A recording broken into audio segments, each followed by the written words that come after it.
di Bandung, para pengurus serta seluruh anggota Hima Aswaja UIN Sunan Gunung Jati Bandung yang mudah-mudahan pada sore hari ini kita diberkahi Allah Subhanahu wa taala. Puji syukur marilah kita panjatkan atas kehadiran Allah Subhanahu wa taala. Mudah-mudahan apa yang kita lakukan hari ini selalu mendapatkan ridho dari Allah Subhanahu wa taala. Selawat bertakbirkan salam marilah kita haturkan kepada Nabi besar kita Nabi Muhammad sallallahu alaihi wasallam. Hadirin yang berbahagia, adapun susunan acara upgrading dan rapat kerja Himpunan Mahasiswa Ahlussunnah wal Jamaah Hima Aswaja KPM UIN Sunan Gunung Jati Bandung masa hikmat 2016-2017 dengan tema aktif, kreatif, responsif ala Ahlussunnah wal Jamaah di era modernisasi dengan menghadirkan narasumber tokoh lintas agama yakni agama Islam, dan mudah-mudahan hari ini akan dapat kita ikuti dengan seksama, dan untuk itu marilah kita bersama-sama membukanya dengan melafazkan basmalah. Bismillahirrahmanirrahim.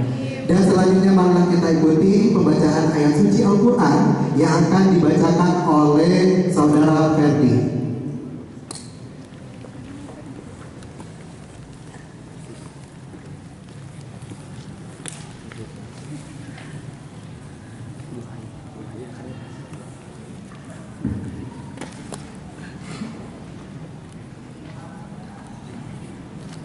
Assalamualaikum warahmatullahi wabarakatuh.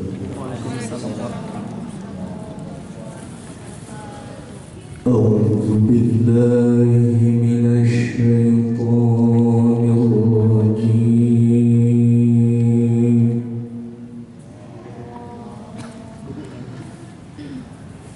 Bismillahirrahmanirrahim.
Sadaqallahul azim. Mudah-mudahan lantunan ayat suci Al-Quran tadi dapat meningkatkan keimanan kita kepada Allah Subhanahu wa Ta'ala.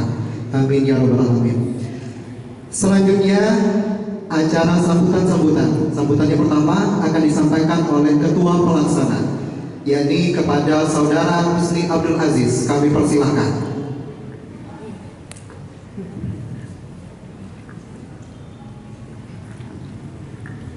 Bismillahirrahmanirrahim. Assalamualaikum warahmatullahi wabarakatuh. Alhamdulillahirrahmanirrahim. Wassalatu wassalamu ala asyrafil anbiya'i wa mursalin wa ala alihi wa sahbihi ajma'in. Amma ba'd. Sebelumnya saya ucapkan selamat datang, terima kasih kepada ulama-ulama besar hari ini yang telah dapat hadir berkumpul bersama kita. Yang saya hormati serta mudah-mudahan Allah memuliakan Dr. Haji Mujio Murkhalis MAG sebagai tokoh Nahdlatul Ulama Jawa Barat. Yang saya hormati serta mudah-mudahan Allah memuliakan Dr. Haji Izzuddin Mustafa MA sebagai tokoh Muhammadiyah Jawa Barat. Yang saya hormati Profesor Dr. Haji Maman Abdurrahman MA sebagai tokoh Persatuan Islam Jawa Barat. Yang saya hormati serta memuliakan Dr. Haji Jasunta MAG sebagai tokoh Al-Jamiah Al-Wasliyah Jawa Barat. Juga yang saya hormati Ketua Umum Hima Aswaja. Juga yang saya hormati pembina yang nampak hadir pada hari ini, juga seluruh kepengurusan Hima Aswaja masa khidmat 2016-2017. Bersyukur kepada Allah Subhanahu wa Ta'ala pada saat ini, sore ini kita dapat berkumpul dalam keadaan yang baik. Mudah-mudahan perkumpulan kita tetap dalam keadaan, tetap dalam lindungan dan rahmat Allah Subhanahu wa Ta'ala. Amin ya Allah ya rabbal alamin. Salawat dan salam semoga tetap tercurahkan kepada baginda paduka alam, yakni Habibana wa Nabiyana Kangjeng Nabi Muhammad sallallahu alaihi wasallam. Sekali lagi kita ucapkan terima kasih. Alhamdulillah pada hari ini tiba saatnya kita pada rangkaian acara kedua, yaitu upgrading. Hari ini kita telah kedatangan ulama-ulama besar Jawa Barat. Mudah-mudahan kedatangan ulama besar hari ini bisa menjadi suatu kejutan bagi kita selaku pejuang Ahlussunnah wal Jamaah kampus ini untuk tetap memperjuangkan akidah Ahlussunnah wal Jamaah. Amin. Sedikit saja Pak, bahwasannya Hima Aswaja ini berdiri 3 tahun yang lalu.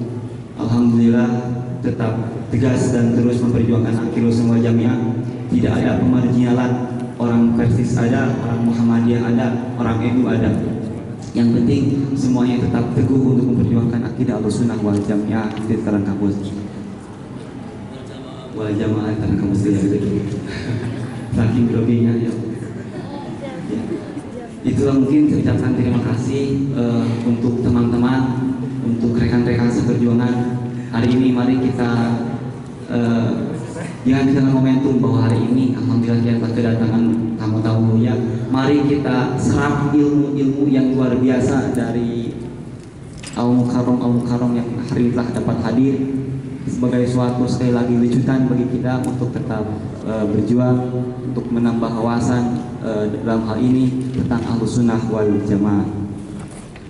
Itu saja mungkin yang dapat sampaikan, karena saya sendiri sudah tidak sabar ingin mendengarkan paparan ilmu dari guru-guru kita semua. Sekali lagi mohon nanti kita tetap konsentrasi untuk mendengarkan ilmu-ilmu dari para guru kita. Itu saja, terima kasih. Wallahu muwaffiq ila aqwamit thoriq. Wassalamualaikum warahmatullahi wabarakatuh. Terima kasih kami sampaikan kepada Ketua Pelaksana. Hadirin yang berbahagia, selanjutnya mari kita dengarkan sambutan dari Ketua Umum Hima Aswaja masa bakti 2016-2017 kepada Kang Ahmad Jailani. Kami persilakan.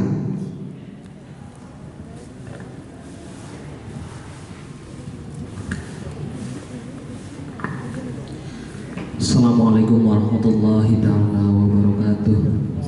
Hamdan wa syukran lillah, salatan wa salaman ala rasulillah, amma ba'da. Ayyuhal musyahidun, hadratul kiram, Syekh Al-Mukarram, para guru-guru yang telah nampak hadir, para pemateri yang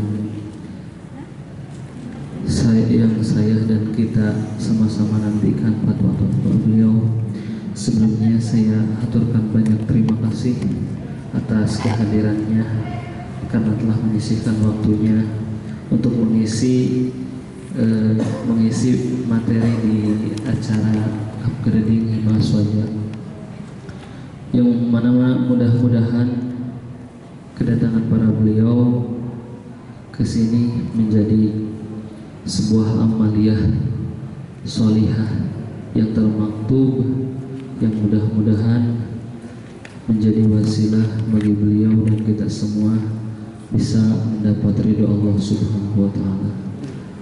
Dan saya selaku ketua Hima Aswaja yang baru memohon maaf yang sebesar-besarnya apabila jamuan dan kekurang sopanan kami terhadap dalam segi menjamu ataupun lain sebagainya kurang berkenan di para hati para syekh semua. Mudah-mudahan bisa memaklumi dan bisa memaafkan. Mungkin dari saya tidak banyak, dicukupkan sekian. Assalamualaikum warahmatullahi wabarakatuh.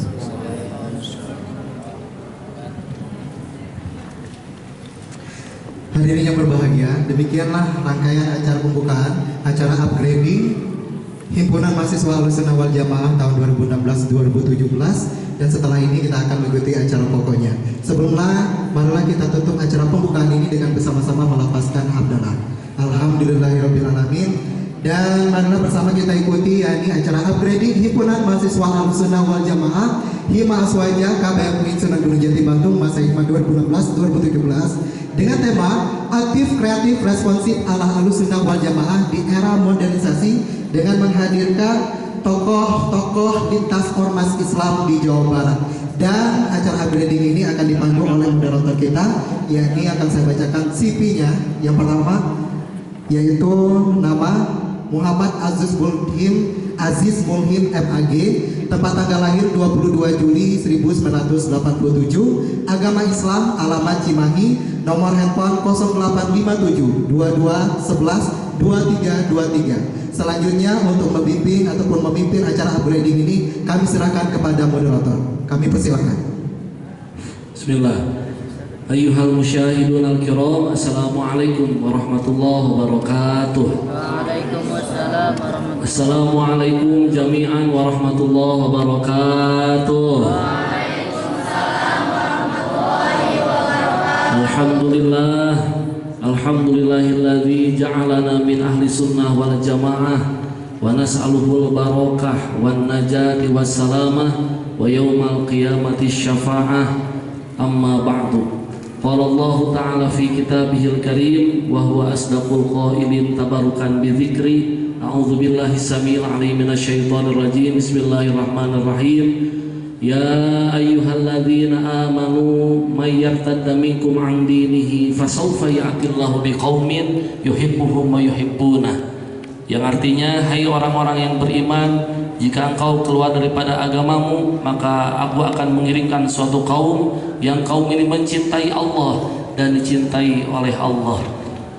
Faqala an-nabiy sallallahu alaihi wasallam, sataftariqu ummati ala salasi wa sab'ina firqah kulluha finnar illa wahidah. Wa fi riwayatin qila faman najiyah qala ma ana alaihi wa ashabi ahlus sunnah wal jamaah. Wa qala Syekh Ibnu Malik fi kitab Alfiyah wa ma yaril mudhafa ya'ti khalafa anhu fil i'rabi idza ma khudifa. Sadaqallahul azim wa sadaqa rasuluhun nabiyul karim wa nahnu ala dzalika minasyahidin wa syakirin walhamdulillahi rabbil alamin. Puji serta syukur marilah kita panjatkan kehadirat Allah Subhanahu wa taala jalla jalaluhu wahdah, yang mana pada kesempatan kali ini di hari yang mulia, hari Jumat Sayyidul Ayyam, dan di tempat yang mulia Masjid Iqamah la masjidu usisa ala taqwa.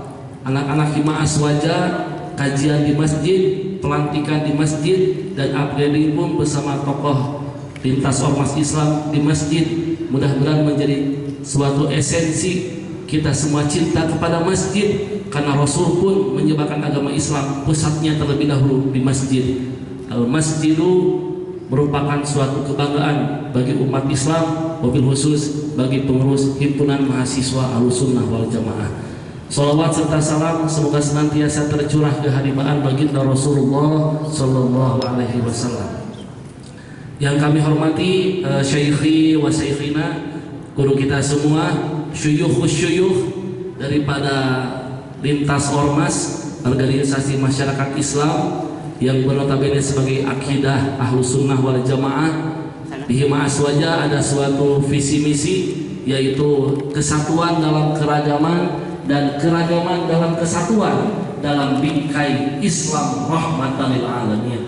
Telah hadir di tengah kita semua guru-guru kita yang mudah-mudahan kita doakan, mudah-mudahan beliau semua dipanjangkan usianya oleh Allah Subhanahu wa taala bi khairin wa lutfin wa afiyah wa surur wa qabul bi jahi sayyidina Maulana Muhammad.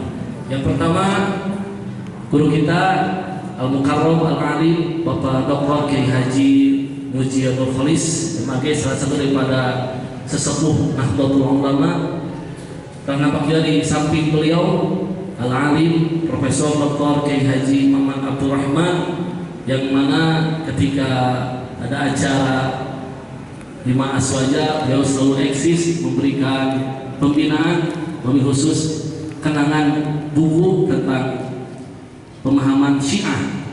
Dan di samping beliau pula Al-Alim Bapak Dr. Kiai Haji Ija Sultana, sesepuh daripada Al-Jam'iyatul Wasliyah Jawa Barat. Dan di samping kami Al-Alim Bapak Dr. Kiai Haji Izzuddin dari sesepuh Muhammadiyah. Kita akan menerima ilmu daripada beliau yang nanti mungkin di akhirnya ada tanya jawab. Silakan kepada para pengurus Hima Aswaja yang ada di belakang agar lebih merapat, karena pengurus yang lain takut ada yang masih di perjalanan.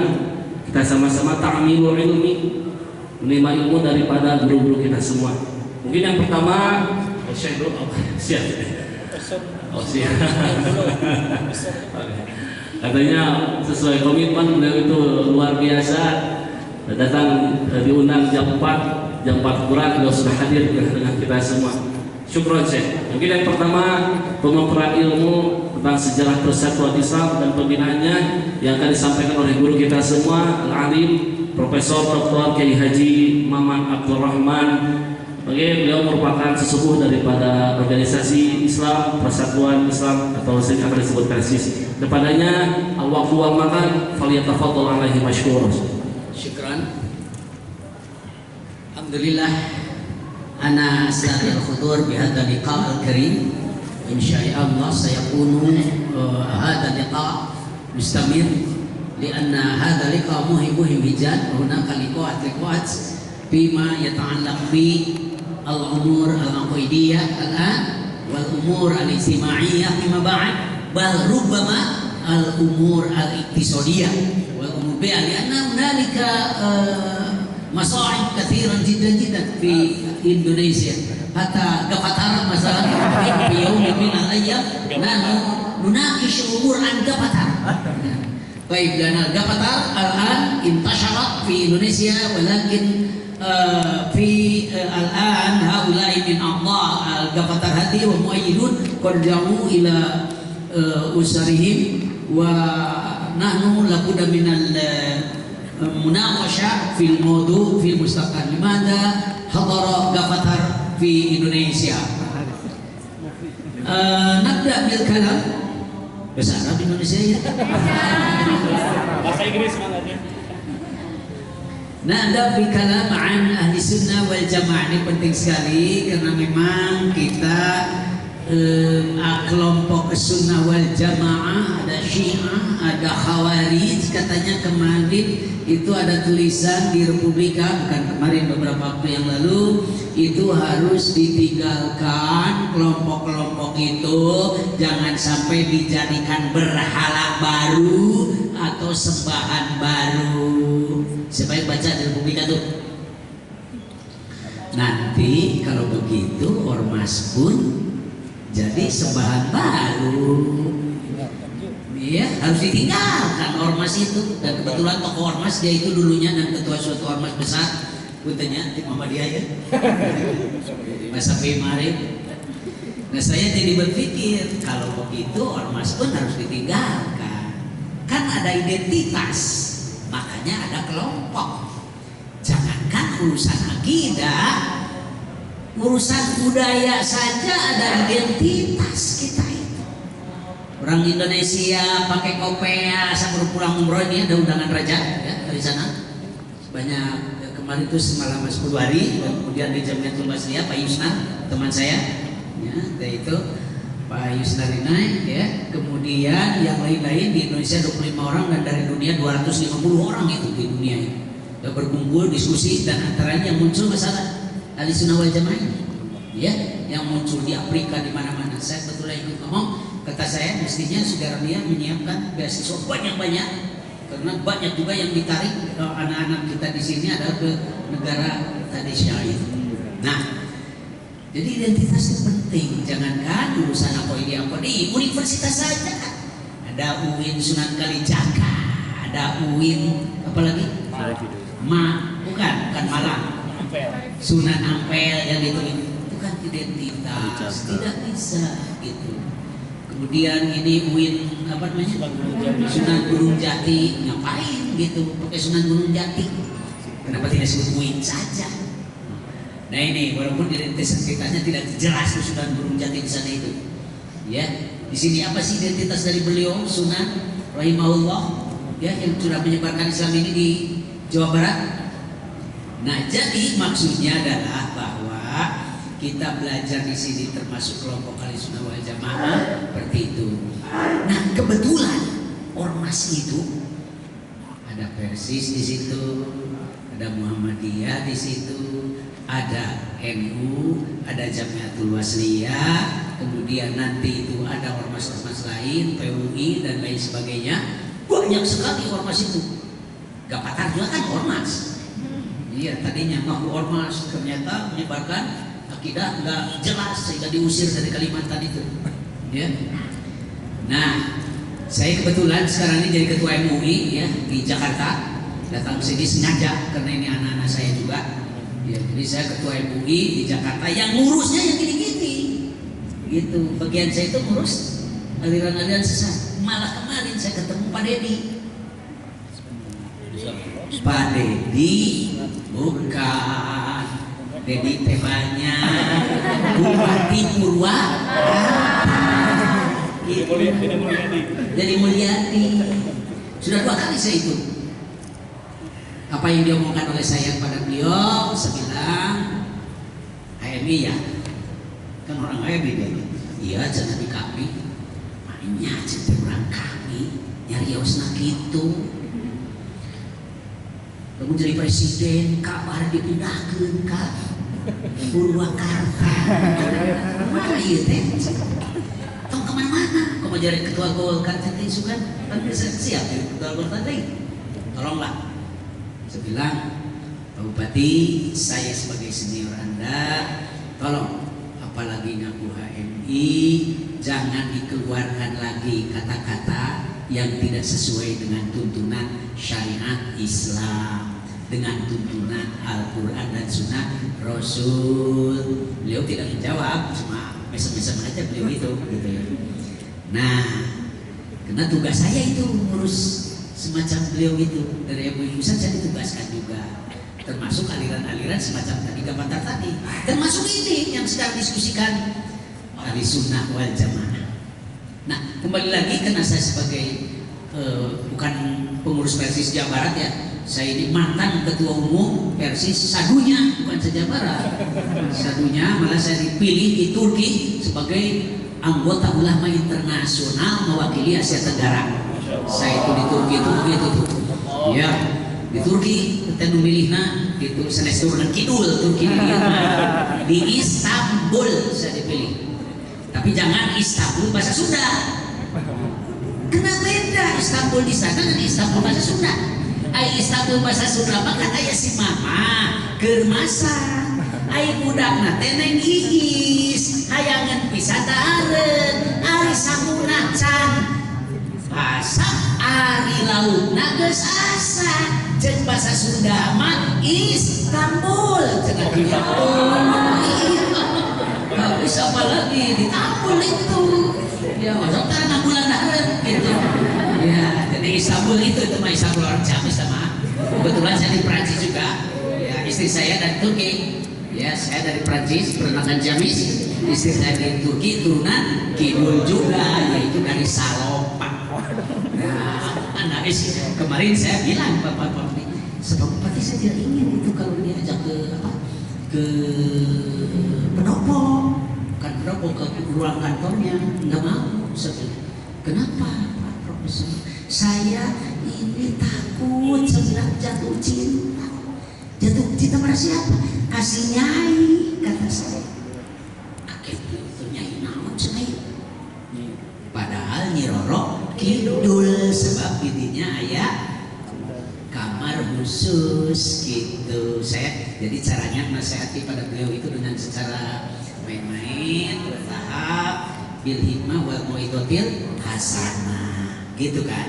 Nah, kembali lagi pada tadi Persis.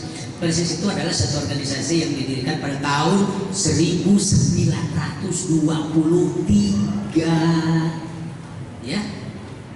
Tanggal 13 September pada waktu itu 1923 gitu. NU mah katinggalan 192 genep. Eta mah NU 192 genep mah. Muhammadiyah 192 tapi lebih awal pisan deui malah didinya aya sanes Jamiatul Wasiyah pun dan malah aya nu leuwih kolot katan eta halurnya eta ayo ya Jamiatul Khair dan lainnya ada juga.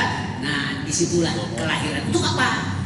Untuk dakwah Islam, karena di samping untuk mempertahankan akidah Islam ini dari berbagai kerusakan-kerusakan yang memang waktu itu campur aduk ya. Jadi istilahnya kata Pak itu mah campur racun. Campur racun ya, kata Pak Habib lebih prinsip mencampur racun. Benar campur racun, tak bahasa Sunda memang salam sampurasun, sebenarnya itu kudu sampurasun. Baheula teh assalamualaikum. Lantaran di Sunda masuk dileungikeun wae kecap teh assalamualaikum.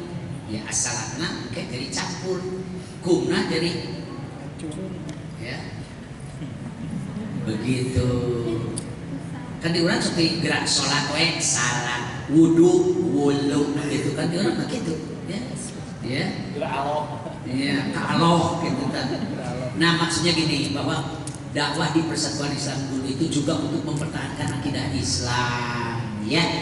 Antara lain kalau ingin saya jelaskan ini yaitu akidah yang bertentangan dengan ajaran Islam sama sekali pada waktu itu yaitu Ahmadiyah ya, ditolak itu oleh namanya ulamanya Persis pada saat itu namanya Ahmad Hasan. Ahmad Hasan ini bergerak itu untuk tetap memelihara akidah Islamnya yang benar sesuai dengan tuntunan Al-Quran dan Sunnah Rasulullah SAW. Malah waktu itu teh ada istilah bid'ah, ada istilah khurafat ya, dan lain sebagainya. Nah, yang maaf Syekh, foto beliau ini bukan yang di belakang. Nah ini dia ya, Ahmad Hasan ya, ini dia. Dan itu Pak Ihsan Syari Pak siapa namanya? Ahmad Dahlan dari Muhammadiyah, kemudian Hasyim Asy'ari. Inilah orangnya yang menolak Syiah. Saya punya bukunya tapi lupa, nanti bisa diambil kantor saya. Punya buku karya Pak Hasyim Asy'ari. Penolakan keras terhadap yang namanya Syiah Imamiyah atau Syiah Isna Asy'ariyah. Saya kok lupa itu kesulitan kalau orang sudah top ini kayak saya gitu. Tua ompong dan pelupa. Ya. Tok itu tua ompong dan pelupa. Nah, saya ini sekarang ini, mohon maaf ya. Tadi itu sudah dicekak-cekak lah di rumah nggak ada. Kemudian bawa ke sini, gitu kan.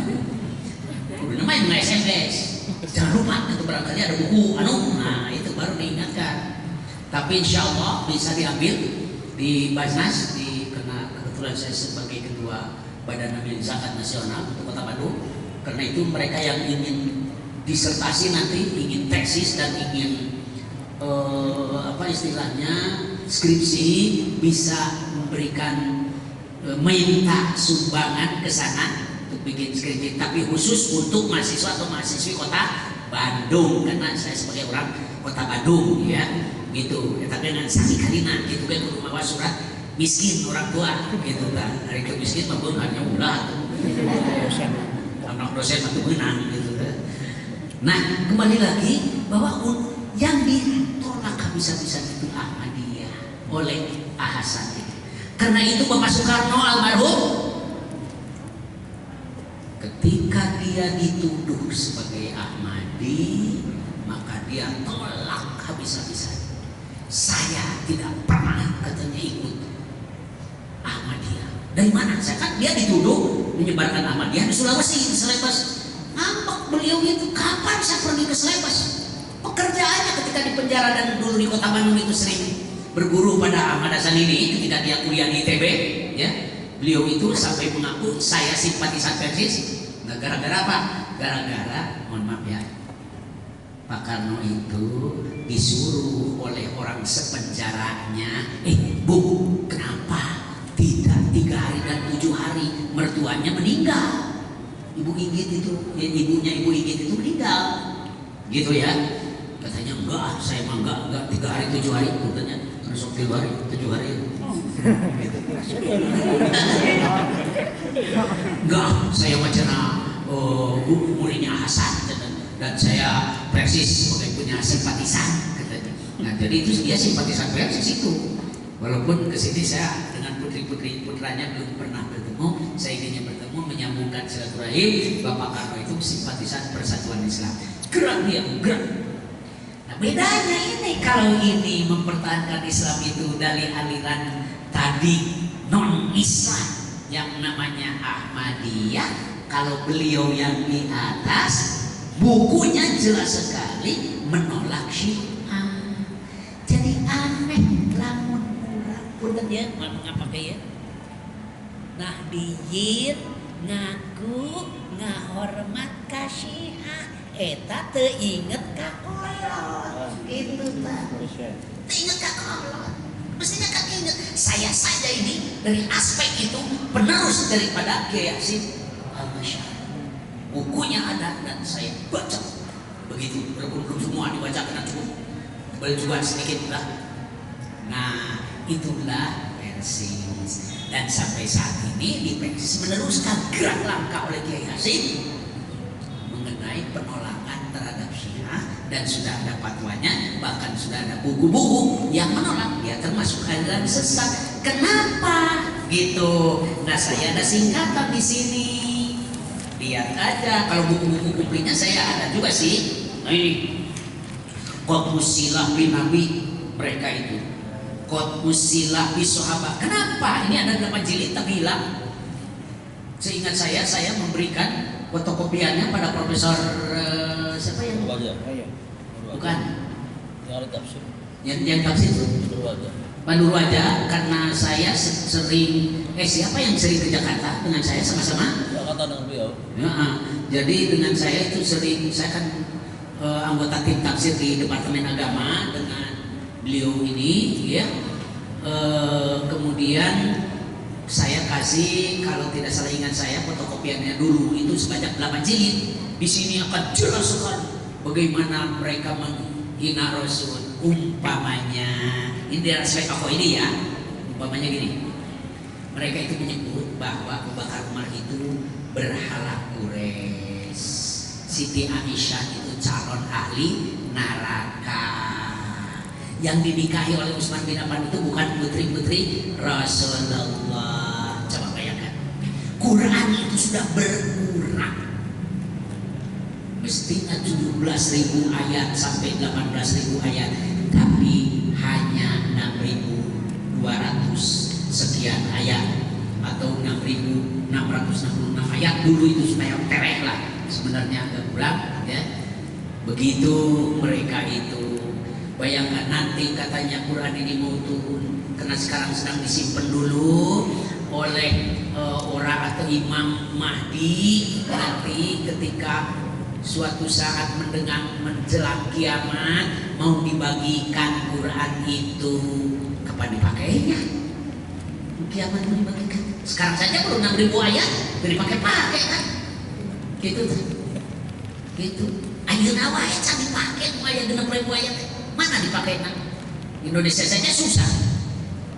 Malah pakai mas kawin, beri teu bisa eun maca naon gitu teh.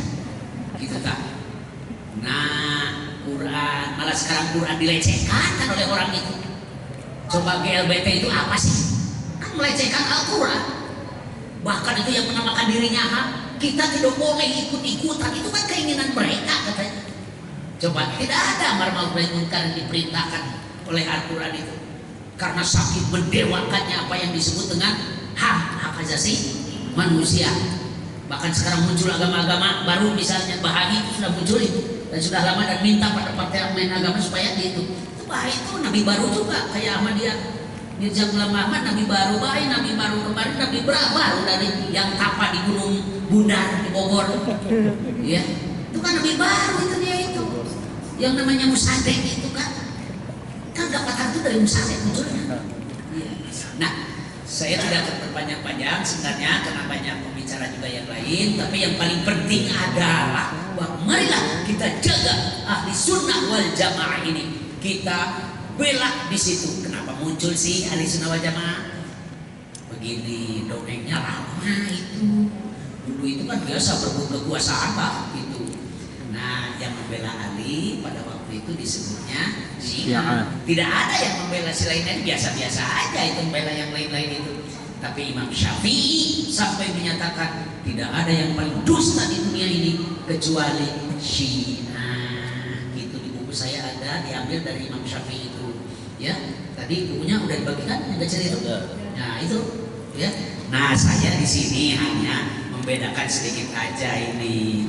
Ya, cara mudah katanya mengenal ajaran sesat, tauhid penyingkaran ajaran Syiah dari ajaran ahli sunnah. Dan harus jamaah, karena jamaah itu mayoritas. Maka ahli sunnah wal jamaah tentang rukun iman itu ya jelas sekali bedanya. Ya, rukun Islam juga jelas sekali bedanya.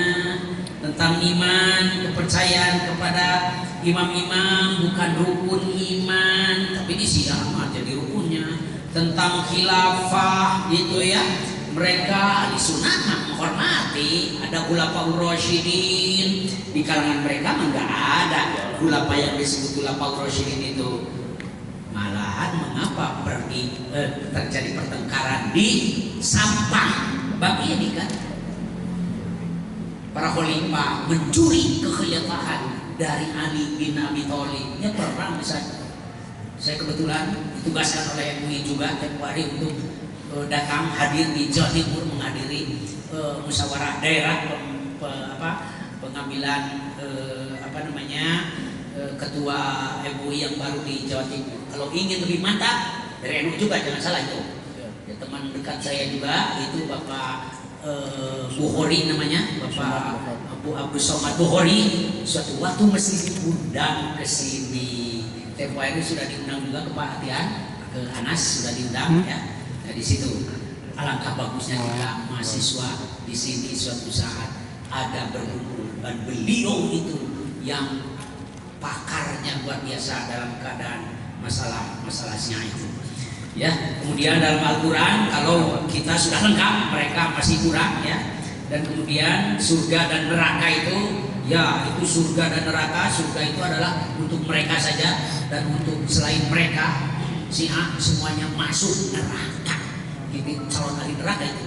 Jangankan itu, Siti Aisyah saja laknatullah calon ahli neraka. Inna lillahi wa inna ilaihi raji'un. Rasulullah tetiasa milarian pibojoeun gitu. Jangan ahli neraka pibojoeun. Di kampung orang yang pibojoeun sapi pisahnya. Ka hiji nu pantes keur urang teh gitu tah. Senajan saya pernah ditolak juga, mau kepada seorang itu. Iya, pengalaman saya ditolak. Kebetulan tinggi orangnya. Ya, saya ingin sama dia, tapi dia katakan alim kak maman mah pendek katanya gitu. Rasanya pendek, saya ditolak itu aja. Iya. Aduh, saya senang sekali pada dia itu, orangnya tinggi putih, kadang-kadang ada keturunan gitu. Nah sekarang saya diberitahu Pak Ustadz, itu yang dulu nolak sekarang sudah sendirian lagi. Oh begitu. Oh begitu ya. Iya, barangkali katanya begitu saya lagi. Ya, saya bilang saya dulu senang sama dia ketika dia jadi nenek. Kalau sudah jadi nenek, no way for nenek kata saya. Ya. Nah, gitu. Kemudian mengenai Imam Mahdi, kalau di umat Islam dari kita itu biasa-biasa. Mereka jadi keyakinan luar biasa itu si bakal datang ke dia. Malah di kalangan dulu saya punya Muhammadiyah, guru saya Kiai Ibn Zainal Abidin. Waktu itu guru saya sekali. Ini memang katanya bicara Imam Mahdi kalau secara konsep itu bisa jadi sahih, tapi sebenarnya adalah dhaif gitu dari aspek matan gitu riwayatnya. Itu dari beliau begitu. Mengenai Homer bisa jadi suci, Homer itu di kalangan mereka itu bisa pakai wudhu, bisa pakai naon. Kita kan Homer itu tidak boleh. Malah ada yang menuduh kepada Imam siapa itu senang Homer gitu, ya. Nah kemudian salat juga di kita waktunya mereka itu ada sholat itu waktunya 3 kali dan di kita 5 kali. Tapi yang menarik bukan itu, bisa nikah untuk selama 3 jam. Nu disebut mut'ah teh. Maka pada 3 jam, pada 5 jam, sadinten, 2 dinten, seminggu, 2 minggu, sebulan, 2 bulan, besok itu mah lepas saja. Inilah yang tidak sesuai dengan karakter ajaran Islam. Maka saya pernah lihat di TV, tapi lupa lagi TV apa, di Iran banyak penyakit AIDS dan HIV. Dan mahasiswi minta pada negara supaya nikah mut'ah dilarang. Tolong ini, ya. Ini secara singkat, tapi ada tulisan saya juga. Kalau mau diambil boleh, nanti diambil saja di sini. Ya, saya sudah sengaja simpulkan dari tulisan saja yang banyak. Nanti saya akan coba menerjemahkan buku ini. Kemarin saya cari di Saudi belum ada. Tapi insya Allah kita bertemu sebagai ahli sunnah wal jamaah dan kita insya Allah akan nadkhul ila jannah.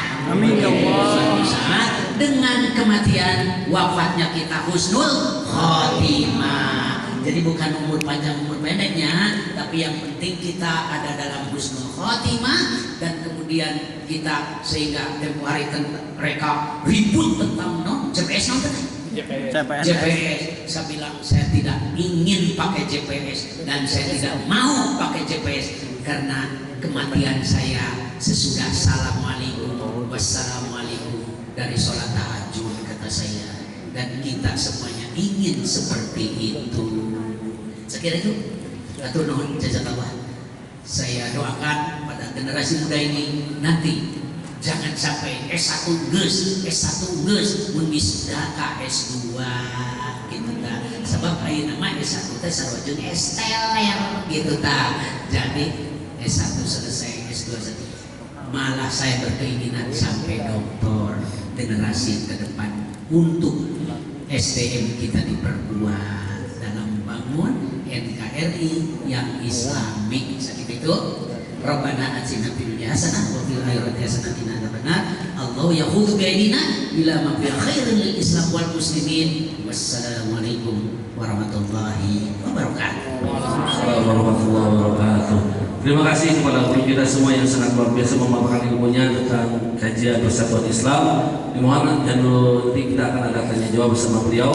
Kemudian sekarang kita dengarkan paparan ilmu yang akan disampaikan oleh Bapak Dr. Kiai Haji Mujahidul Kholis.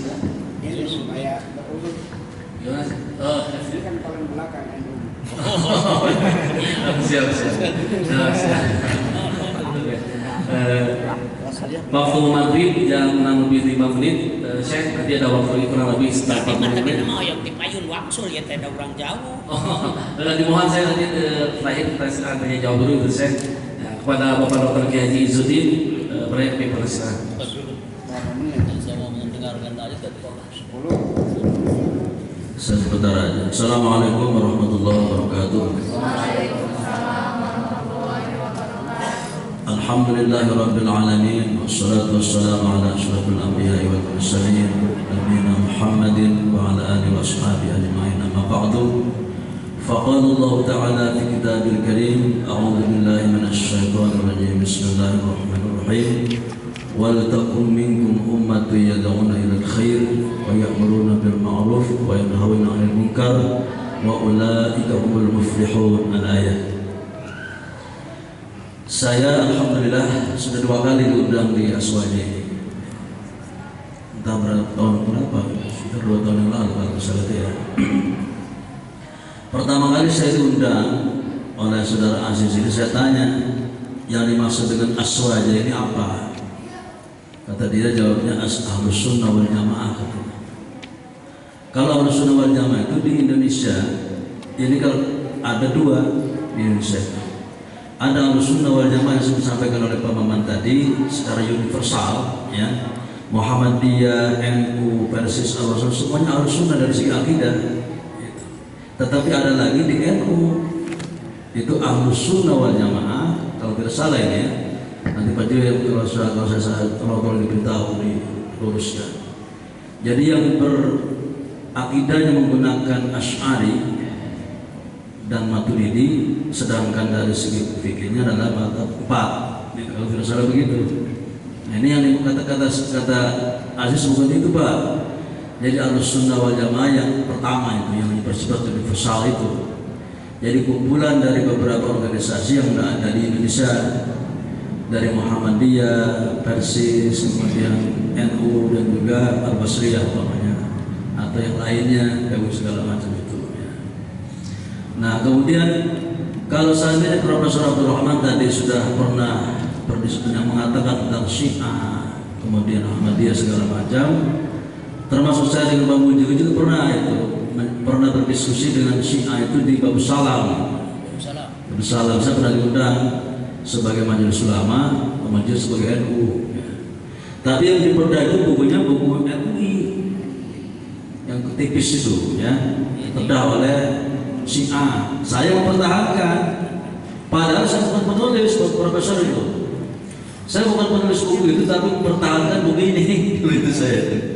Pak Mujio tidak membantu saya waktu itu. Waduh, saya berdiskusi dengan Syiah, beliau berbicara secara umum saja tentang pemikiran Islam, ya. Tapi tidak apa-apa, alhamdulillah saya juga bisa mempertahankan begitu, ya, dengan Syiah itu.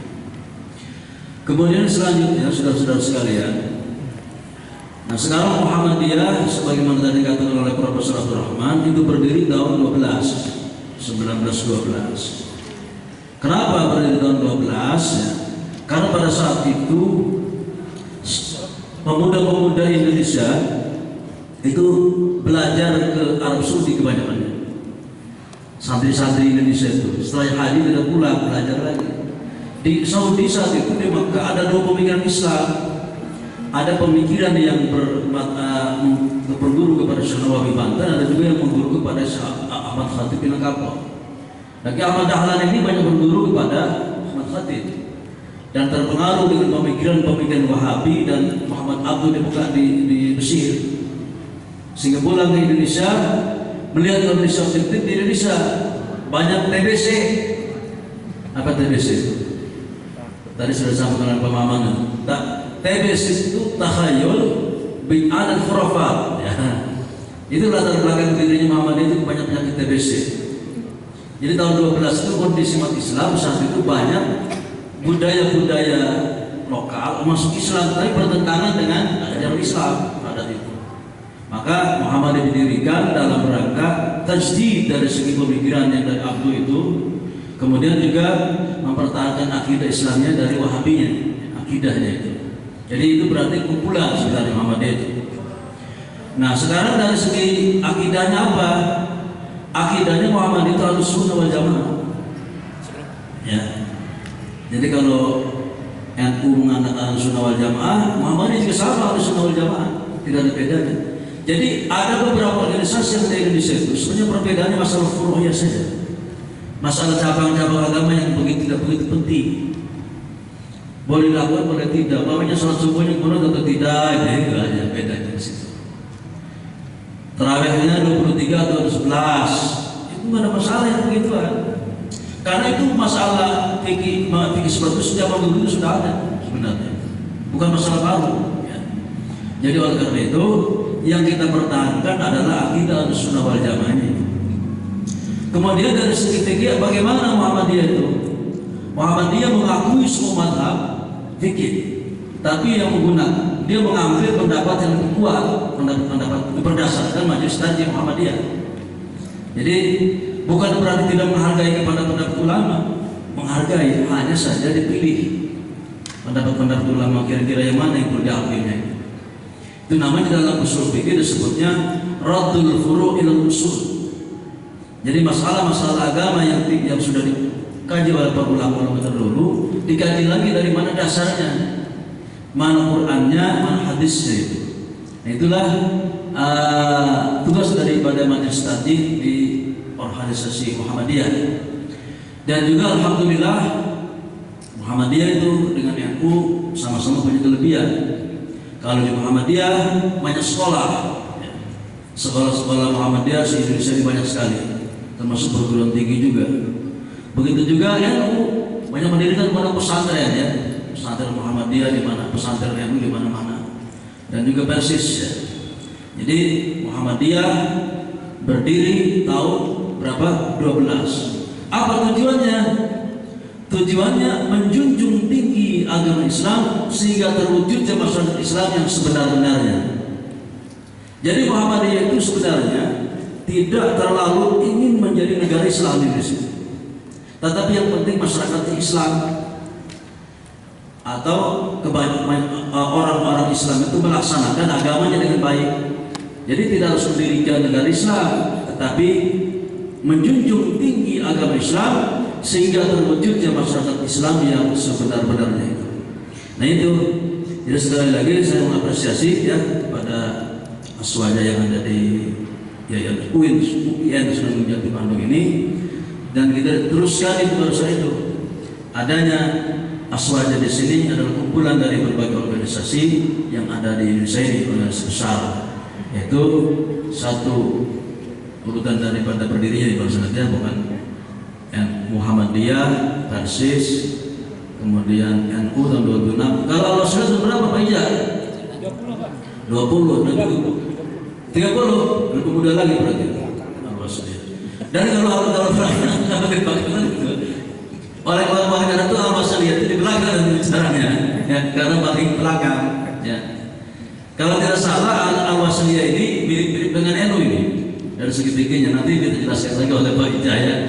Kalau Muhammadiyah dengan Persis juga mirip-mirip berdekatannya, ya, mirip-mirip NU dengan Al-Wasliyah itu berdekatan, kemudian Muhammadiyah dengan Persis berdekatan. Kalau dulu tahun 62 gitu, antara Muhammadiyah dengan NU itu bertabrakan terus masalah khilafiyah itu. Tapi kalau sekarang alhamdulillah sudah tidak persoalannya begitu. Apalagi sudah kuliah semua sekarang itu, sudah S3 sekarang itu, enggak ada masalah seperti itu ya. Yang penting semuanya berbuat kebaikan. Jadi amar ma'ruf nahi munkar itu. Jadi ya'muruna bil ma'ruf wa yanhauna 'anil munkar wa ulaika humul muflihun. Itu yang moto Muhammadiyah itu, surat Ali Imran 124 ya.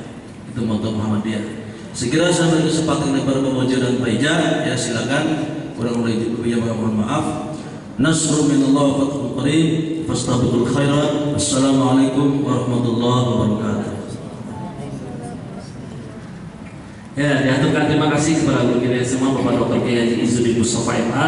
Selanjutnya pemaparan daripada sejarah Nahdlatul Ulama yang akan disampaikan oleh guru kita Al-Alim Bapak Dr. Kiai Haji Mujahid Faiz Magi. Kepada beliau waktu makan oleh tafadhol alaihi masyhur.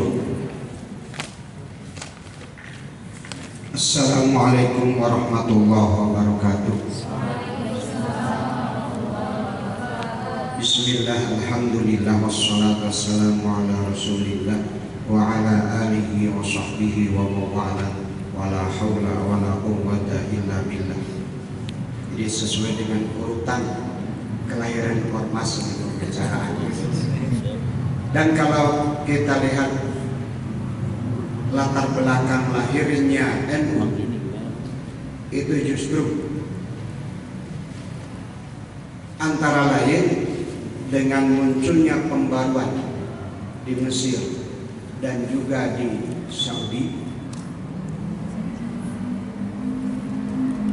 Ketika itu antara lain yang dikhawatirkan oleh para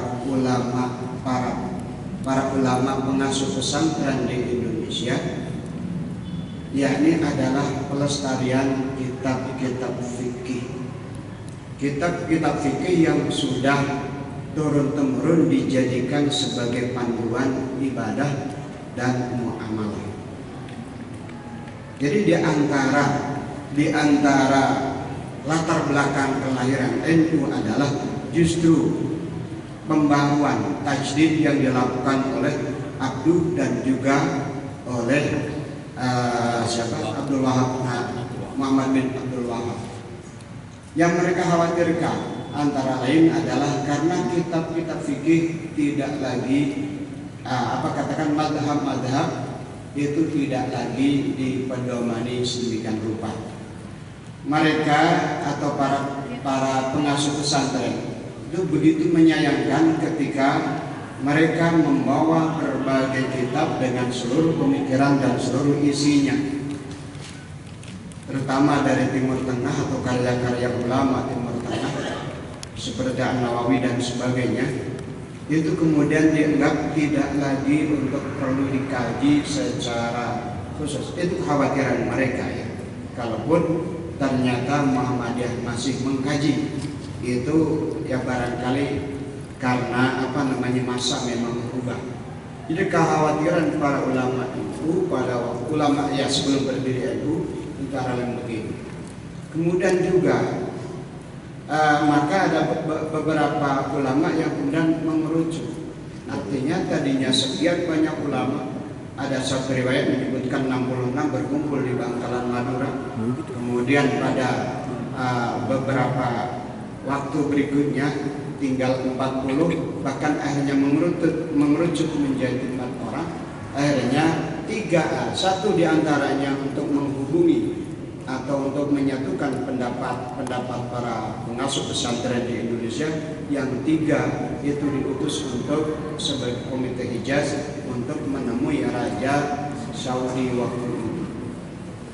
Di antara permintaannya, janganlah makam Rasul, Abu Bakar dan Umar dibongkar seperti makam-makam yang lain. Kemudian mohon agar di Masjidil Haram khususnya biar dilaksanakan ibadah sesuai dengan madhab-madhab yang berkembang di dunia. Karena Wahabi menganut madhab Hambali dengan corak mereka. Ya. Salah satu beberapa di antara permintaan itu dikabulkan. Maka makam Nabi tidak bongkar sampai sekarang. Kemudian juga di Makkah tidak lagi harus ibadah sesuai dengan mazhab Ahmad bin Hambal umpamanya. Sementara yang ulama yang seorang lagi yang bertugas di Indonesia menghubungi berbagai kiai pengasuh pesantren, akhirnya mereka bersatu untuk membentuk Nahdlatul Ulama. Meskipun sebenarnya ada beberapa organisasi muncul sebagai embrionya, akan ringkasnya saja begitu. Dalam hal akidah, sekali lagi tadi sesuai yang disampaikan oleh Pak Izzuddin itu dalam fikih mengikuti salah satu dari mazhab 4, dalam akidah mengikuti Asy'ari dan Maturidi, di dalam tasawuf atau akhlak mengikuti Al-Ghazali dan juga Junaid al-Baghdadi. Kemudian mengapa sampai sekarang NU masih mempertahankan fikih? Kenapa mazhab fikih terutama mazhab Syafi'i masih dipegang sedemikian kuat?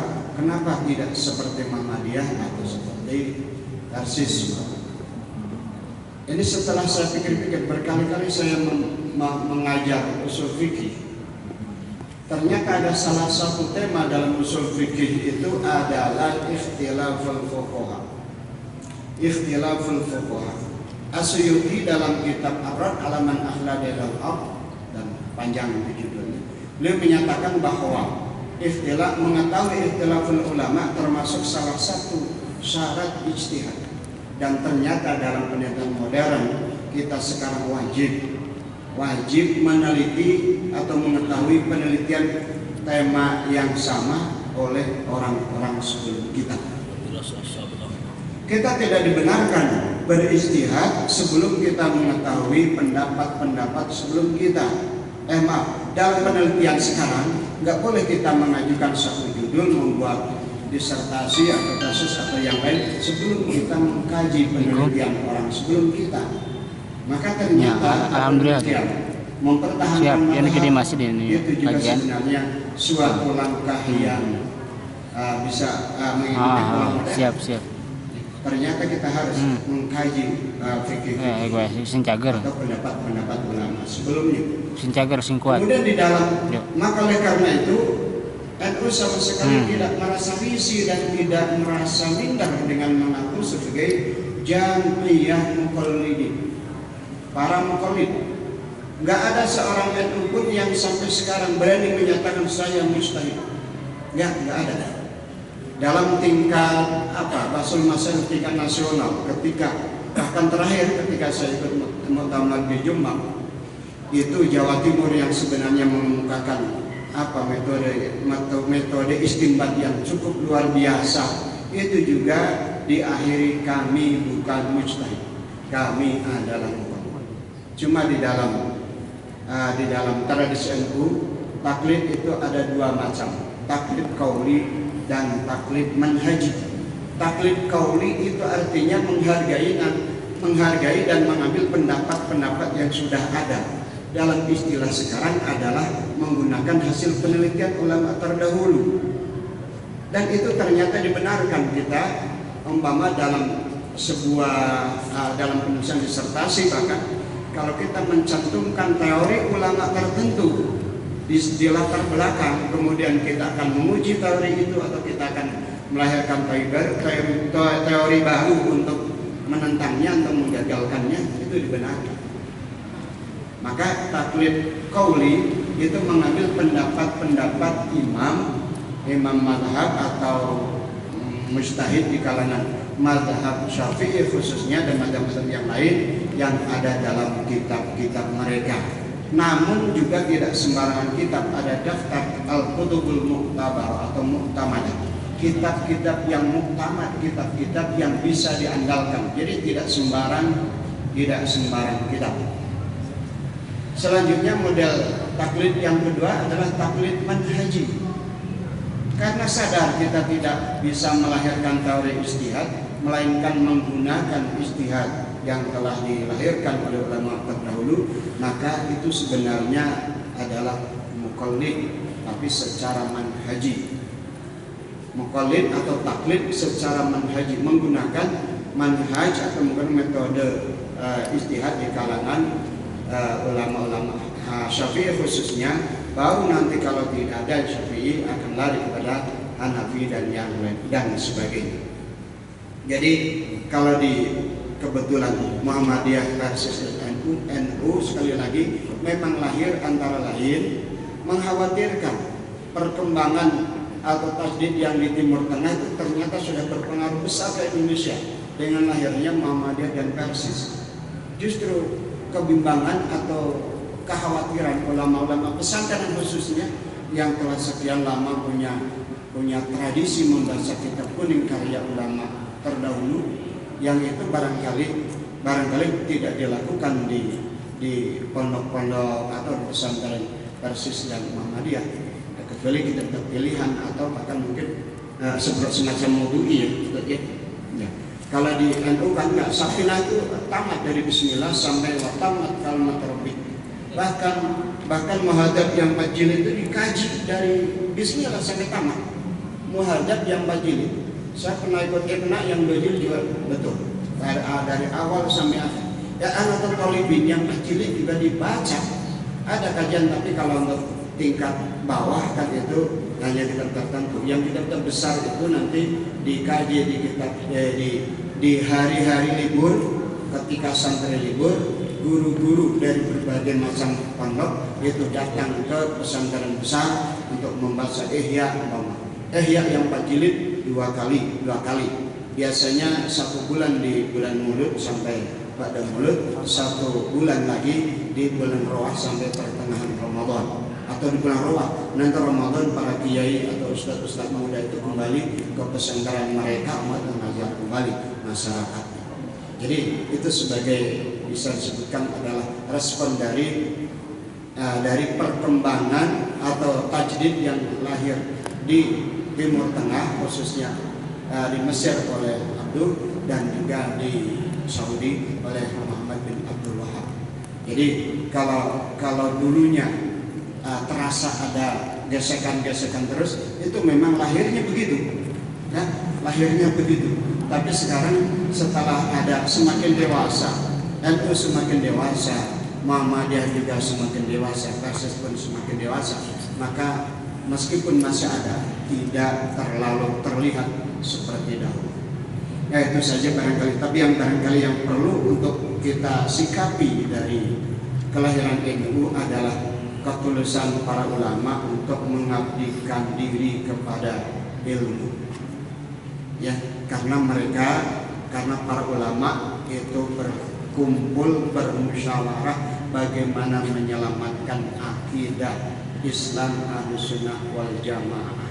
Jadi kalau perbedaan dikit itu barangkali bedanya antara es campur dengan es cendol, es goyobot dan macam-macam. Tetap saja es, tapi ada goyobot, ada campur, ada. Jadi Ahlussunnah secara umum, ya Ahlussunnah wal Jamaah memang seperti tadi Pak Prof Maman sampaikan, itu lahirnya pada waktu itu. Ya, sementara kalau aliran Ahlussunnah wal Jamaah kalau ilmu kalam itu ya hanya apa katakan nanti bagian dari Ahlussunnah wal Jamaah yang lahir awal. Jadi memang aliran Ahlussunnah wal Jamaah apabila ditinjau dari latar belakang kelahirannya, yang pertama adalah pertemuan kembali antara Muawiyah dengan jamaahnya, Ibnu Umar sebagai kelompok Ahlussunnah atau ulama-ulama yang tidak terikat, tidak terbawa untuk mendukung salah satu dari dua yang berseteru pada waktu itu. Tapi kemudian ada lagi dalam ilmu kalam lahir aliran Ahlussunnah. Ya. Maka yang kita alhamdulillah kalau yang dari Ahlussunnah wal Jamaah ini adalah kembali kepada penyebab yang awal, dan ternyata NU pun tidak hanya dengan terikat dengan kalamnya saja, tapi termasuk dengan fikih yang justru jauh lebih dulu daripada perkembangannya daripada kalam. Demikian saja barangkali karena memang waktu yang cukup mendesak barangkali, maka saya tutup dan saya akhiri sekian saja, kurang lebihnya mohon maaf. Wallahumma fiqna wa bila aqamit thariq. Wassalamualaikum warahmatullahi wabarakatuh. Waalaikumsalam warahmatullahi wabarakatuh. Terima kasih kepada semua Pak Dr. Kiai Haji Muhammad Nufas MUI telah membawakan ilmu tentang sejarah Nahdlatul Ulama. Setelah kita yang terakhir kajian tentang organisasi masyarakat Islam Al-Jam'iyatul Wasliyah yang akan disampaikan oleh guru kita Bapak Dr. Kiai Haji Ija Sultana MAG. Kepadanya kami persilakan. Assalamualaikum warahmatullahi wabarakatuh. Bismillah, alhamdulillah, wassalatu wassalamu ala rasulillah Muhammad bin Abdillah wa ba'du. Kalau mendengar nama Persis, adik-adik pasti mudah kan mengenalnya. Ada yang nama NU itu dengan mudah mengenalnya. Dengar Muhammadiyah mudah mengenalnya. Kalau mendengar Al-Wasliyah gimana? Agak asing kan itu? Iya. Nah itu problemnya itu. Jadi besarnya Al-Wasliyah itu bukan di Jawa ya. Besarnya Al-Wasliyah itu besarnya di Sumatera, terutama Sumatera Utara. Jadi kalau adik-adik atau bapak-bapak ke Sumatera itu akan susah mencari Muhammadiyah NU, persis seperti susahnya mencari Muhammadiyah dan NU Al-Wasliyah di Jawa Timur gitu. Karena besarnya di sana. Jadi anggotanya itu jutaan itu ada di Medan gitu. Hasil rilis PIN bahwa organisasi anggota terbesar ketiga setelah NU, Muhammadiyah dan ketiganya itu adalah Al-Wasliyah. Ternyata hasilnya begitu. Itu karena memang besarnya di Medan. Adapun di Jawa Barat sebetulnya Al-Wasliyah itu nggak terlalu gede karena Al-Wasliyah ini baru punya 18 pengurus daerah. Ya kalau di Jawa Barat sekitar itu lah 18 PD ya. Lahirnya itu tanggal 30 November tahun 1930, 9 Rajab sebetulnya tepatnya itu 1349 Hijriah. Jadi sebelum penjajahan Jepang datang, jadi Al-Wasliyah berdiri. Kenapa Al-Wasliyah berdiri? Isinya sebetulnya itu adalah menjembatani ricuhnya pertengkaran murni antara NU dan Muhammadiyah. Itu sebetulnya lahirnya Al-Wasliyah itu. Karena NU dan Muhammadiyah dulu itu begitu runcing mempertentangkan urusan-urusan murni dan sampai menghasilkan perbedaan yang sangat krusial dan pertengkaran, maka Jamiatul Wasliyah lahir mencoba untuk ngakurkan kembali. Maka namanya Prof jadi Al-Wasliyah itu. Jadi Wasliyah itu nyambungkan, sebetulnya menyambungkan. Karena pertengkaran antara NU dengan Muhammadiyah. Dulu itu kan NU dengan Muhammadiyah itu ya jika perbutus solih lah gitu. Jadi sampai pertengkarannya merebutkan solih itu kapal sholat lagi. Jadi gara-gara merebutkan 11 sama 23 rakaat, pohon tarawih nanti. Jadi itu tarawihnya merebutkannya tapi nggak dulu gitu. Itu jadi. Nah, makalah Al-Wasliyah mencoba untuk ngakurkan kembali itu. Nah, visinya ke sana ya Al-Wasliyah itu. Adapun misinya itu adalah melembagakan hablum minallah wa hablum minannas dan turut serta untuk menciptakan baldatun thayyibatun wa rabbul ghafur. Itu sebetulnya misinya. Nah, hablum minallah sama hablum minnas itu sebetulnya itu dalam rangka supaya orang NU dan Muhammadiyah itu akur kembali gitu. Nah, dari sisi madhab fikihnya ada keunikan sebetulnya Al-Wasliyah, yaitu lebih cenderungnya kepada madhab Syafi'i. Jadi hampir Syafi'i tok sebetulnya kalau Al-Wasliyah itu. Walaupun madhab yang lain dipakai, tapi bukan artinya Al-Wasliyah membesarkan madhab Syafi'i lalu bukan Ahlussunnah wal Jamaah, tetap itu. Tapi porsinya Syafi'inya lebih besar daripada Hambali, Hanafi, sama Malikinya. Jadi Syafi'inya yang besarkan itu. Tapi konsepnya itu adalah jamu wa tawaqquf. Jadi mengumpulkan pendapat-pendapat yang berbeda untuk dicari kesamaannya. Sebetulnya begitu. Itu yang dilakukan oleh Al-Wasliyah. Nah, sebetulnya gitu itu Al-Wasliyah. Jadi kalau dari sisi organisasi, dari sisi sebelah pribadi, sebetulnya saya juga cukup unik, Pak Ijudin. Cukup unik begini, Pak Mujib. Jadi saya ini termasuk disebut ya didaftar di sebuah web di dunia maya, termasuk tokoh 11 Syiah di Indonesia. Lucu kan? Jadi 11 tokoh Syiah di Indonesia itu dimulai dari Om Hasim, Ija Sibudi, Kang Jala dan lain-lain. Nomor 11 itu Dr. Ija Sentana. Itu ya. Saya kan bingung ini dari mana ya. Saya itu baru tahu dari kawan ya, bahwa saya itu di-list sebagai salah satu 11 penulis dan penerjemah di Indonesia yang dari kalangan Syiah. Saya bingung udah ini dari mana. Tapi yang mau ditanya adalah kawan saya. Pas saya cek ternyata di web itu ada itu nomor saya tulis itu. Oh iya ya kata saya. Nah dicari-cari ternyata penyebabnya apa saya disebut sebagai orang Syiah di sana. Itu karena saya di Mijan. Penulis dan editor, penulis dan editor untuk bahasa Arab dan bahasa Inggris di sana. Mungkin dihubungannya dengan itu. Padahal di Mijan mana yang ngambil kan saudara lain-lain urusan ideologi, usaha saja. Penerjemah sama editor. Karena kawan saya Asmadia, kemudian Pak Bibit Senja, Bang Akong, terus Ibu Ratna Megawati, itu nggak disebut Syiah itu. Padahal mereka adalah para penulis di Mijan. Jadi kaget saya juga, ini Syiah gitu aja. Kalau mut'ahnya ya sedikit tertarik sebetulnya, tapi umum gitu aja berani. Aduh, sedikit tertarik.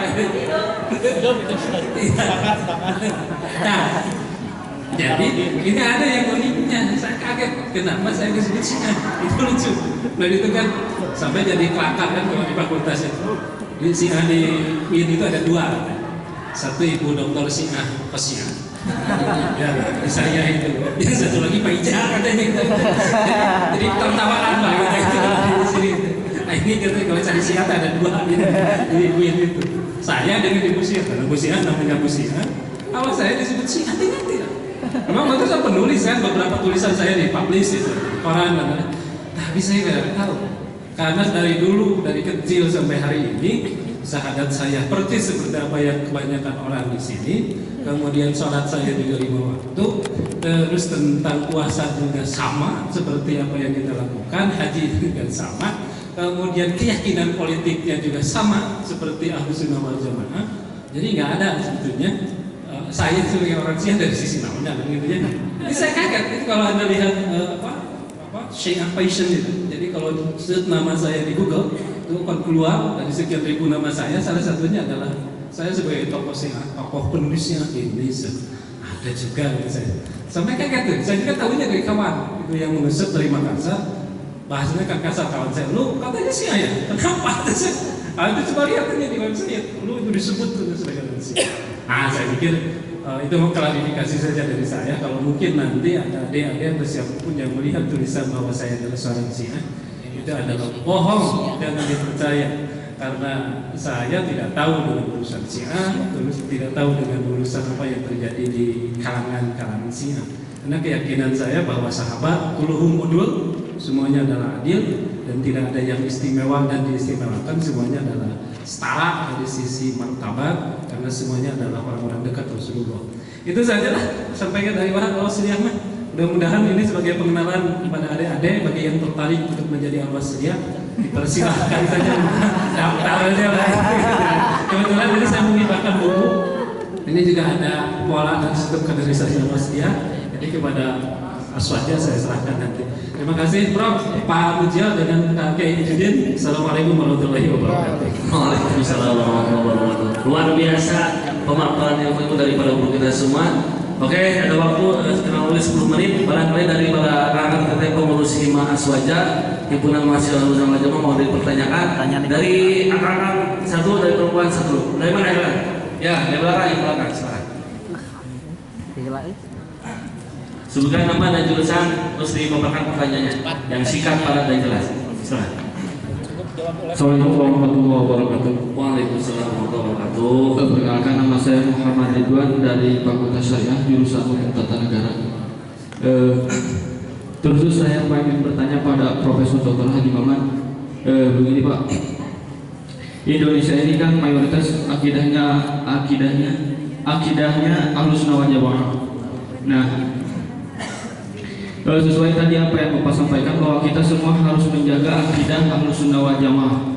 Nah, sementara umat Islam di Indonesia ini kan banyak yang awam gitu Pak, banyak yang awam dan banyak yang lemah iman.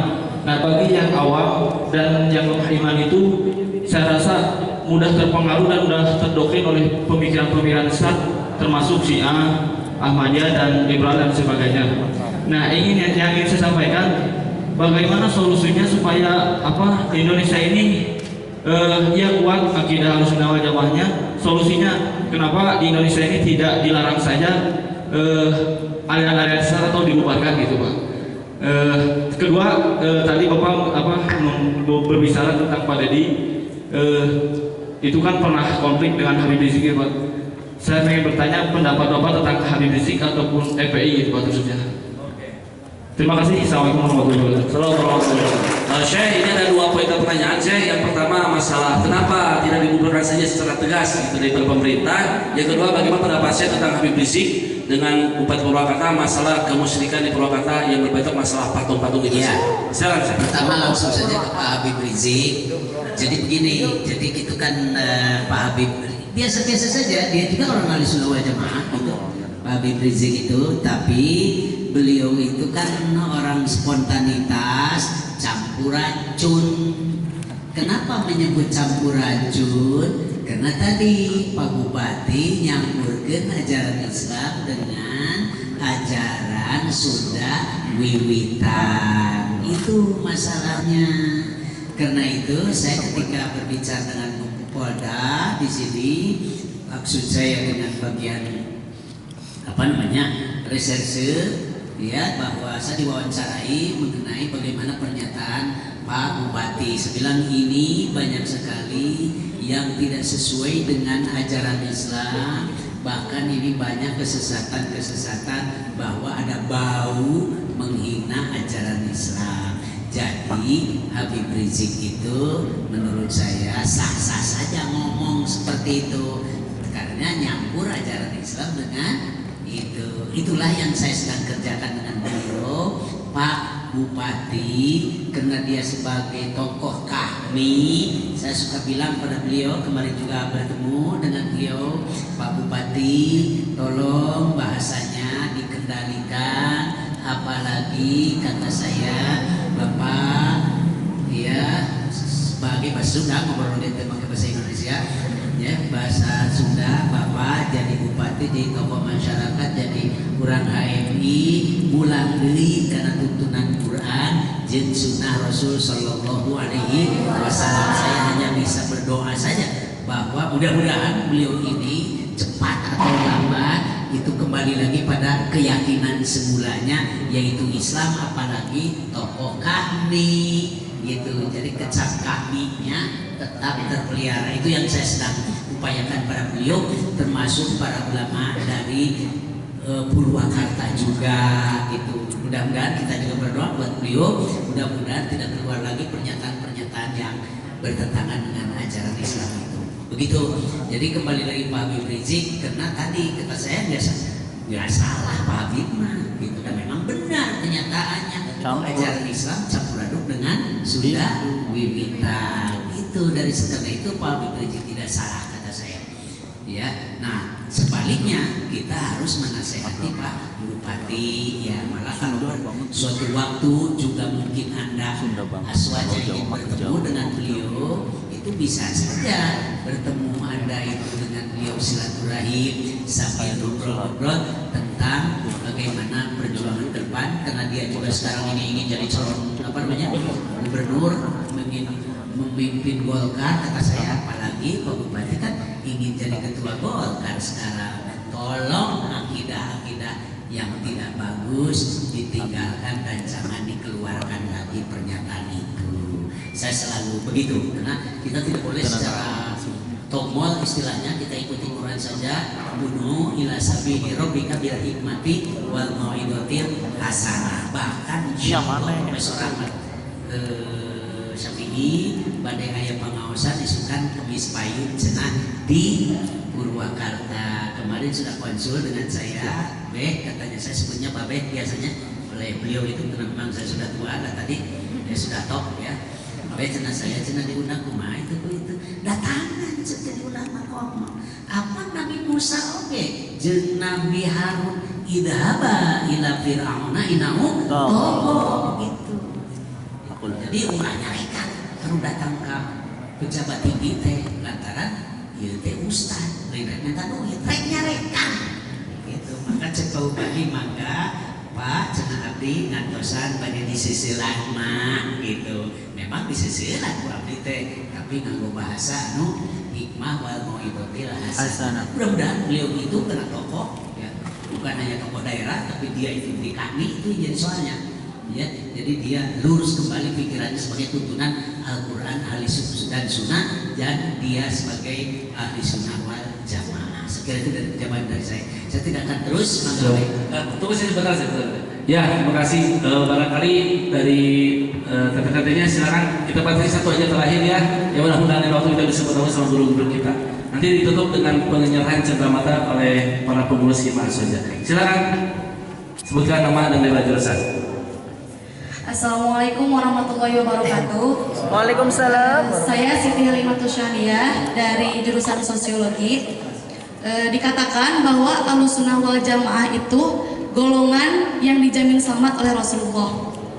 Bahkan ormas-ormas Islam pun mengaku bahwa mereka itu Ahlus Sunnah wal Jamaah. Yang ingin saya tanyakan yang pertama yaitu bagaimana asal mula penamaan Ahlus Sunnah wal Jamaah, dari siapa dan dari mana? Apakah Rasulullah sendiri? Apakah ucapan langsung dari Rasulullah penamaan Aswaja itu?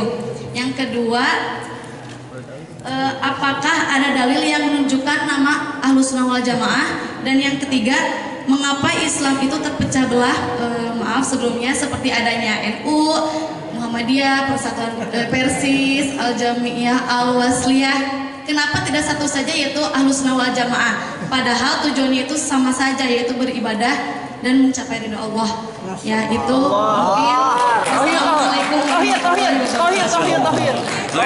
Saya menurut lagi Pak, jawabannya dari Pak Kiai Haji Mujo. Kepadanya kami persilakan. Mulai Syekh. Allah yarham. Ya Rahman ya Rahim. Iya, terima kasih. Setelah Rasulullah Shallallahu Alaihi Wasallam hijrah dari Makkah ke Madinah, maka beliau membangun al-jamaah. Sampai-sampai beliau mengancam orang yang tidak sholat fil jamaah atau ma'al jamaah. Cuma kadang-kadang jamaahnya diperkecilkan, maknanya sholat jamaah duaan cukup. Padahal yang dimaksud al-jamaah oleh Rasulullah Shallallahu Alaihi Wasallam adalah Rasul sengaja membentuk komunitas yang betul-betul diawasi perilakunya oleh Rasul, sehingga Rasul mengancam man kharaja minal jamaah walau shibron maka mitatan jahiliyah.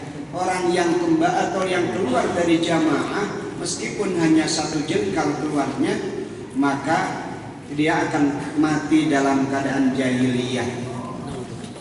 Naudzubillah.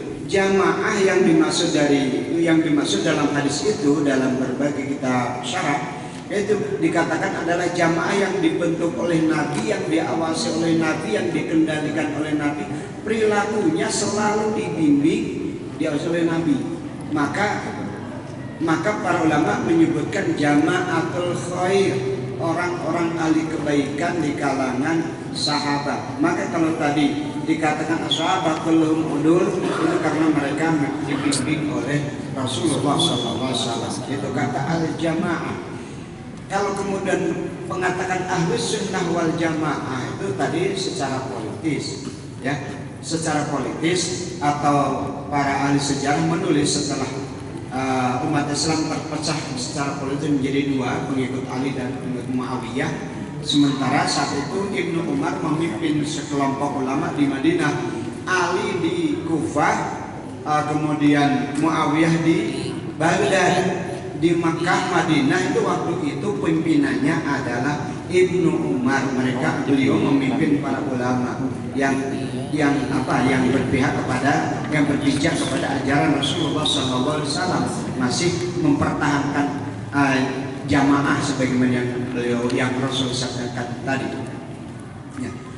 Maka ketika Muawiyah berhasil merangkul Ibnu Umar, maka kemudian disebut sebagai Ahlus Sunnah wal Jamaah. Itu lahir secara politis. Akan tetapi perbedaan antara Sunnah wal Jamaah dengan Syiah bukan hanya di bidang politis, sangat banyak seperti tadi yang oleh Prof. Maman tadi disebutkan, gitu. Ya, mengapa umat Islam berpecah belah? Berpecah belah. Kalau di Indonesia ormas itu sebenarnya tidak bisa kalau disebut berpecah belah, karena masing-masing katakanlah komunitas ya, sama-sama untuk berdakwah. NU berdakwah di komunitas NU yang rata-rata petani dan kelas ekonomi rendah, kemudian Muhammadiyah, betul. Ini dan tidak dipungkiri.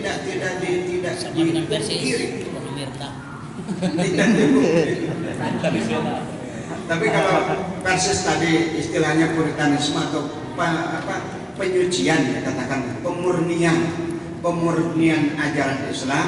Kalau Muhammadiyah itu tajdid, adalah pembaruan ajaran Islam. Kalau NU justru mempertahankan ajaran salaf. Itu jadi pemurnian dimiliki oleh atau menjadi jargon dari Persis. Kemudian kalau tajdid, pembaharuan pemikiran Islam, itu Muhammadiyah. Kalau NU justru al-muhafadzah alal qadimis salih wal akhdhu bil jadidil aslah. Itu memang jargon jargon NU. Oleh karena itu tidak disebut berpecah belah. Cuma kalau partai memang beda-beda. Ya. PBB, Partai Bulan Bintang, ini PAN, ini KB, kan gitu. Gitu. Jadi akhirnya masing-masing pula orang ke alasnya mana. Nah, tapi kan sebenarnya dengan Hitoh 26, Hitoh kembali ke Hitoh 26 itu yang di Golkar banyak.